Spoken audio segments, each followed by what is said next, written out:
Yang pertama, banyak orang yang buang bangkai tikus di jalan. Wallahu alam siapa yang mengajari seperti ini.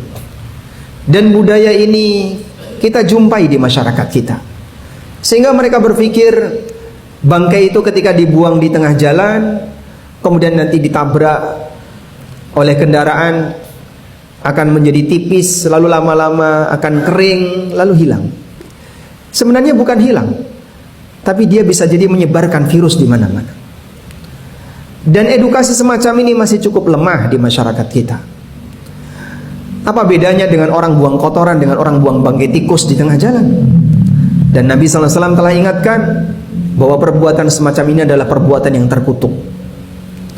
Hal yang sama ketika ada orang yang buang sampah di pinggir jalan.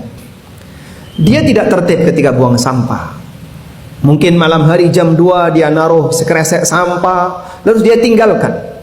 Dia biarkan orang lain yang menikmati sampah itu, sementara dia terbebas darinya. La haula wala quwata illa billah. Yang tentu saja ini adalah perbuatan jahat dan layak untuk didoakan keburukan. Walaupun bisa jadi yang bersangkutan sudah hilang, tapi ingat, doa orang bisa saja melekat pada dirinya dimanapun dia berada. Hal yang sama juga terjadi pada mereka yang ketika berkendara namun tidak menghargai suasana di masyarakat, menggunakan motor dengan suara yang sangat keras. Dia tidak menghormati ruang dengar masyarakat. Coba dia perhatikan, andaikan dia diminta untuk mendengarkan itu di dekat telinganya, dia tidak akan mau dan tidak akan bersedia. Tapi dengan gayanya dan sombongnya orang semacam ini, dia malah ngegas dan mengeluarkan suara yang sangat tidak enak untuk didengar. Siapapun sepakat, suara ini sangat tidak enak didengar. Siapapun sepakat, sekencang apapun suara itu lebih tidak enak lagi. Tapi dia menikmatinya dan menyakiti hati banyak orang. Boleh nggak Pak didoakan keburukan? Diperbolehkan, sesuai dengan tingkatan kejahatannya. Hal yang sama juga terjadi pada orang yang merokok ketika dia berkendara. Tidakkah dia perhatikan bahasanya itu bisa berbahaya bagi orang yang berada di belakangnya? Beberapa cerita yang sampai ke saya, sampai ada yang masuk ke mata, sehingga membuat orang yang berkendara di belakangnya mengalami resiko bahaya. Ketika itu masuk ke mata, apa yang bisa Anda pikirkan? Tapi dia tidak merasa bahwasanya itu sebagai hal yang beresiko bagi yang lain. Kita dukung upaya pemerintah untuk mengurangi semua resiko kecelakaan di jalan. Saya bacakan sebagian di antara undang-undang yang berlaku, dan ini layak untuk kita dukung.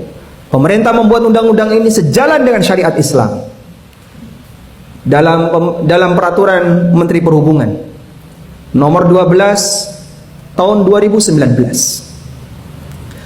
tentang pelindungan keselamatan pengguna sepeda motor yang digunakan untuk kepentingan masyarakat. Dalam belait ini terdapat satu pasal 6 huruf C yang berbunyi, pengemudi dilarang merokok dan melakukan aktivitas lain yang mengganggu konsentrasi ketika sedang mengendarai sepeda motor. Kita dukung seperti ini karena mereka penjahat sebenarnya. Kejahatannya di mana? Melakukan perbuatan yang berisiko bagi yang lain. Mungkin kena pakaian orang, dia sudah bablas, tapi orang yang berada di belakangnya barangkali tidak bisa untuk mengejar. Mungkin kena mata orang lain, dia sudah hilang, orang ini kecelakaan, dan seterusnya.